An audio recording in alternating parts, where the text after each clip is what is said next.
Friends, स्वागत आहे आपल्या फूड वर्ल्डमध्ये। तर आज आपण खूप स्पेशल अशी रेसिपी बनवणार आहोत। काय असणार आहे स्पेशल नक्की तुम्हाला कळेल, व्हिडिओ शेवटपर्यंत नक्की बघा। तर आज तिलकुंद चतुर्थी स्पेशल अशी ही रेसिपी आज आपण बनवणार आहोत। तर ह्या चतुर्थीला आवर्जून बनवले जाणारे असे मोदक जे आहेत ते आज आपण बनवणार आहोत। तर त्यासाठी लागणारं साहित्य आपण या ठिकाणी घेतलेलं आहे। तर साहित्य बघू शकता या ठिकाणी आपण काय काय घेतलेलं आहे। समप्रमाणामध्ये साहित्य जे आहे ते घेतलेलं आहे। त्यामध्ये या ठिकाणी घेतलेले आहे सफेद तीळ, त्यानंतर सुकं खोबरं जे आहे ते आपण किसून घेतलेलं आहे। त्यासोबतच या ठिकाणी घेतलेलं आहे गूळ, 1 टेबलस्पून या प्रमाणामध्ये बारीक रवा घेतलेला आहे आणि त्यासोबतच या ठिकाणी घेतलेली आहे 1 मोठी वाटी गव्हाचं पीठ।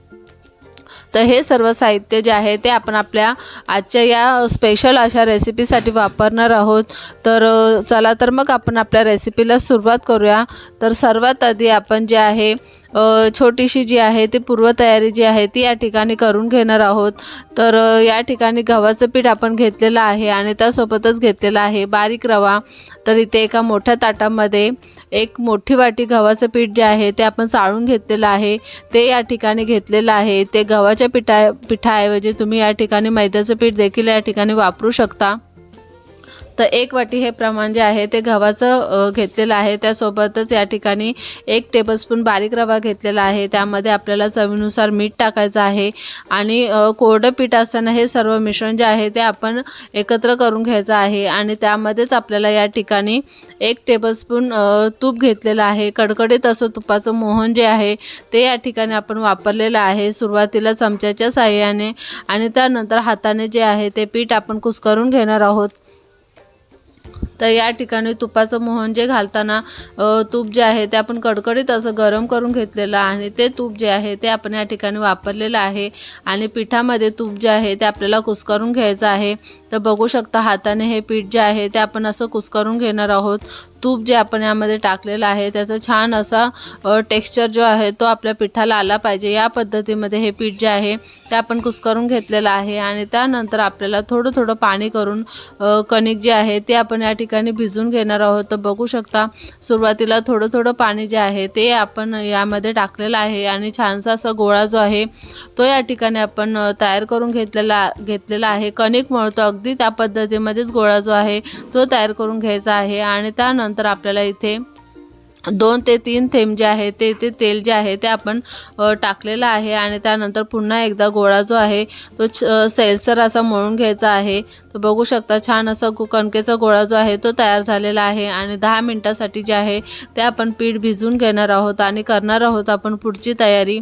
तर इथे एका कढईमध्ये आपण तीळ जे आहे ते सर्वात आधी भाजून घेणार आहोत। तर इथे सफेद तीळ घेतलेले आहेत। तर हे तीळ जे आहेत ते थोडेसे भाजलेले तीळ जे असतात तेच आपण या ठिकाणी वापरलेले आहेत।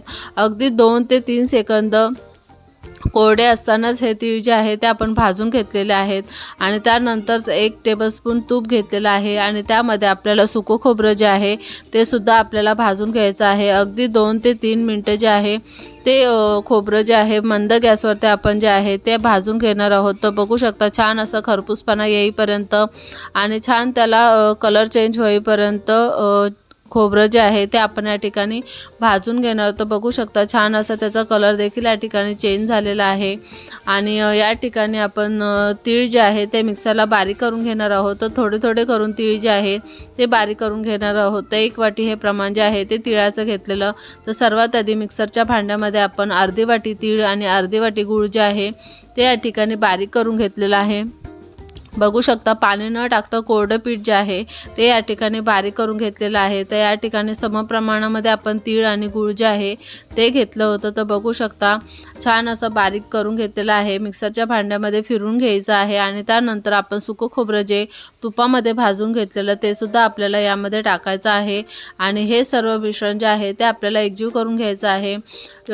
सुकं खोबरं, तीळ आणि गुळाचं छान असं सारण जे आहे ते आपण या ठिकाणी आपण तयार करून घेणार आहोत। तर या ठिकाणी बघू शकता आपला कणकेचा गोळा सुद्धा या ठिकाणी तयार करून घेतलेला आहे आणि त्यासोबतच आपलं सारण सुद्धा या ठिकाणी आपण तयार करून घेतलेलं आहे आणि आता आपण तयार करून घेणार आहोत त्याचे मोदक। तर बघू शकता या ठिकाणी आपण घेतलेला आहे मोदकाचा साचा। या ठिकाणी तुम्ही हाताने सुद्धा या ठिकाणी मोदक जे आहे ते तुम्ही करू शकता। तर बघू शकता छोटे छोटे गोळे जे आहेत ते या ठिकाणी आपण तयार करून घेतलेले आहेत आणि मोदकाचा जो साचा आहे त्याला आतल्या बाजूने जे आहे ते या ठिकाणी तेल लावून घ्यायचं आहे आणि कणकेचा जो गोळा आहे तो यामध्ये आपल्याला टाकायचा आहे। तर बघू शकता या पद्धतीमध्ये हा गोळा जो आहे तो आपण टाकलेला आहे आणि गोळा टाकल्याच्या नंतर पुन्हा एकदा आपल्याला बोटाने जे आहे ते आतल्या बाजूने तेल लावून घ्यायचं आहे। तर बघू शकता या पद्धतीमध्ये सगळ्या बाजूला अगदी चारही बाजूला कणकेचा गोळा जो आहे जे पीठ जे आहे ते आपल्याला पसरून घ्यायचं आहे। अगदी हलक्या हाताने हे पीठ जे आहे ते आपण पसरवून घेणार आहोत आणि आतल्या बाजूने खोलवर असं जे आहे ते आपण दाबून घेणार आहोत। तर बघू शकता आपलं जे कणकेचा गोळा जो आहे तो आपण छान पसरवून घेतलेला आहे आणि त्यामध्ये आपल्याला टाकायचं आहे सारण। जे आपण तीळ गुळाचं सारण जे आहे ते आपण तयार करून घेतलेलं ते यामध्ये आपल्याला टाकायचं आहे आणि वरती जे एक्स्ट्राचं जे पीठ आहे ते आपल्याला पुन्हा एकदा असं आतल्या बाजूने जे आहे ते हलक्या हाताने प्रेस करून घ्यायचं आहे। तर बघू शकता या पद्धतीमध्ये हे पीठ जे आहे ते आपण पसरवून घेतलेलं आहे आणि छान असं मोदक जो आहे तो आपण या ठिकाणी तयार करून घेणार आहोत आणि एक्स्ट्रा असलेलं पीठ जे आहे ते आपण काढून टाकणार आहोत आणि अशा पद्धतीमध्ये आपले मोदक जे आहे ते आपण तयार करून घेणार आहोत। तर बघू शकता मोदकाच्या साच्यामध्ये अगदी सुंदर असा मोदक जो आहे तो आपण या ठिकाणी तयार करून घेतलेला आहे। तिलकुंद चतुर्थीला आवर्जून बनवले जाणारे हे मोदक जे आहेत ते आपण आज या ठिकाणी बनवलेले आहेत। तर बघू शकता एक एक करून सर्व मोदक जे आहेत ते आपण या पद्धतीमध्ये जे आहे ते बनवून घेणार आहोत। तुम्ही या ठिकाणी उकडीचे मोदक बनवतात त्या पद्धतीमध्ये मोदक बनवले तरी देखील चालेल। हाताच्या पारीमध्ये जी मोदक बनवण्याची जी पद्धत आहे अगदी त्या पद्धतीमध्ये बनवले तरी देखील चालतील, पण आपण आज या पद्धतीमध्ये साच्यामध्ये जे आहे ते मोदक या ठिकाणी आपण बनवून घेतलेले आहेत। तर बघू शकता छानसा आकार जो आहे तो आपण या ठिकाणी मोदकाला दिलेला आहे। सारण जे आहे ते अगदी कमीत कमी साहित्यामध्ये कमीत कमी वेळामध्ये असे हे तयार होणारे मोदक जे आहेत ते आज आपण या ठिकाणी बनवलेले आहेत। तर बघू शकता छानसा असा मोदकाला आकार सुद्धा या ठिकाणी आपण दिलेला आहे आणि एक एक करून मोदक जे आहे ते आपण या ठिकाणी तयार करून घेणार आहोत। तर बघू शकता छानसा असा मोदक जो आहे तो आपल्या या ठिकाणी तयार झालेला आहे आणि साहित्याचं प्रमाण जे आहे ते खाली डिस्क्रिप्शनमध्ये दिलेलं आहे, तर नक्की चेक करा। तर बघू शकता अशा पद्धतीमध्ये आपले सर्व मोदक जे आहेत ते आपण तयार करून घेतलेले आहेत। अगदी सुंदर असे मोदक जे आहेत ते आपल्या या ठिकाणी तयार झालेले आहेत आणि हे मोदक जे आहे ते आपण या ठिकाणी डीप फ्राय करून घेणार आहोत। तेलसुद्धा या ठिकाणी आपण कडकडीत असं गरम करून घेतलेलं आहे आणि एक एक करून हे मोदक जे आहे ते आपण डीप फ्राय करून घेणार आहोत। दोन्ही बाजूनी खरपूस असे भाजून घेणार आहोत, डीप फ्राय करून घेणार आहोत आणि अशा पद्धतीमध्ये तयार होणार आहेत आपले तिलकुंद चतुर्थीला विशेष आवर्जून असे बनवले जाणारे तिळाचे मोदक जे आहेत।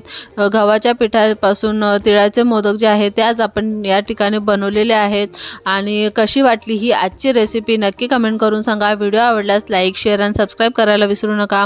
नवीन असाल तर नक्की सबस्क्राईब करा। तर बघू शकता छानसे आपले मोदक जे आहेत ते आपले डीप फ्राय करून झालेले आहेत आणि कशी वाटली ही आजची मोदकांची रेसिपी नक्की सांगा। Thanks for watching.